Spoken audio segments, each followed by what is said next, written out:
My name is Natalie Megan-Blake. I'm an endometriosis advocate. I'm Caroline Geegan. I'm the founder of the Endo Hood. I'm also a runner. I am Kelly and I am the founder of Nixie Body, which is leak-proof underwear. My name's Neelam here. I'm the founder of an organisation called Sisters. My name's Georgie. I am a photographer, filmmaker and an advocate for folks with endometriosis. I'm Nadine from London and I work in higher education. I'm Tanya and I run my Instagram account just to show the kind of positive sides of life despite having endo. My journey with actual reproductive health and endometriosis specifically started in my teens. Symptoms fully hit like 13 years old. My flow was really heavy. The clotting, the pain, the throwing up, the headaches, all sorts. I had pain going down my legs, really bad pain, really struggling to walk. Symptoms that I couldn't put a finger on. I wasn't understanding what was going on in my body.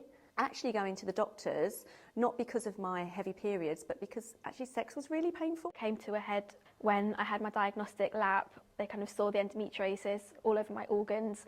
I also had a colostomy bag for a year and my gynaecologist told me that IVF was going to be the best option for having a family. When I got the diagnosis, I was actually trying to get pregnant. I had years of infertility, kind of spread across my bowel, bladder, urethra, ovaries. When it first hit, I was bedbound for several months. So a lot of my journey has been impacted by endo and all the conditions that sort of surround that I have. So it's been a journey and a half.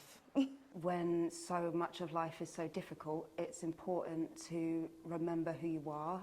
Out of all the last 6 years since my diagnosis, I've tried to make a positive out of negative experience, and it sounds really cheesy and cliche, but it has made me a stronger person. My gran, she had a big influence and she always used to say to me, you just need to get up and do what you can and keep moving and don't let anything hold me back. It's been quite a difficult journey personally, but what I wanted to really do with that is create a community where we have those shared experiences in a way that we can support each other, but also wanting to find a place where I felt like I belonged and I wasn't just the only brown face talking about this in a room. I created Sunday Sip just due to the fact that I couldn't find any support groups locally or anything that was put on by anyone that looked like myself. Just create that community of support and they can feel safe in the space, but also have fun at the same time. It was basically taking my Sundays that I would have at home with my gran and incorporating that into an event. I don't think I would have started my company, Nixie Body, without having experienced really heavy periods, endometriosis, starting early menopause. But no, I'm really proud of what I've done and what I've achieved and how many people that I'm helping as well. I still want to live my life. I don't want the endo define me. Like, I still want to work, I still want to go out, I still want to have fun, I still want to do what I want to do without having that restriction. So even just swimming and like jumping off a boat and doing that with a stoma bag, but doing that with endo and travelling anywhere and everywhere generally, like just sitting on a beach and not being afraid of what my body looks like. I spent around 5 years doing treatment, first of all on the NHS and then privately. Finally, in 2022, we were able to find out the news that we were expecting via a generous person through surrogacy, and now I have a little boy who's 9 months old and he is an absolute joy. I never set out to be any kind of voice, but I think having accidentally been that voice through the work, I guess I'm proud to be what I needed when I was younger, to create something out of something so negative and to create something positive out of that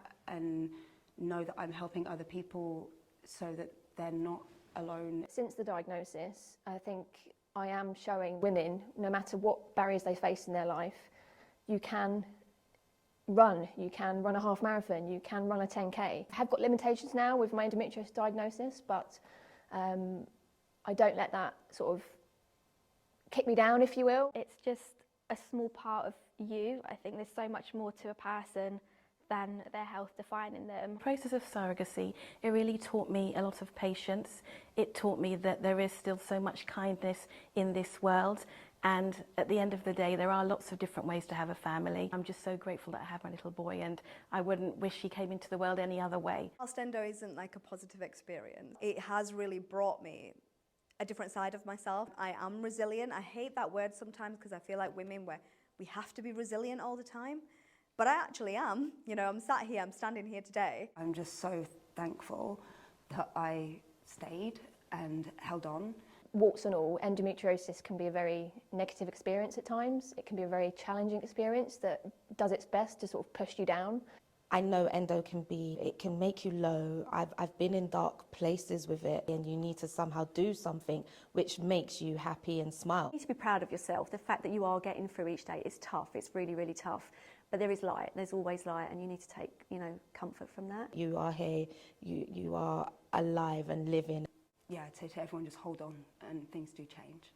And wherever your journey ends up being, just please know that you aren't going to be on your own. Lean into your community, because I've made some of the best friends within that community.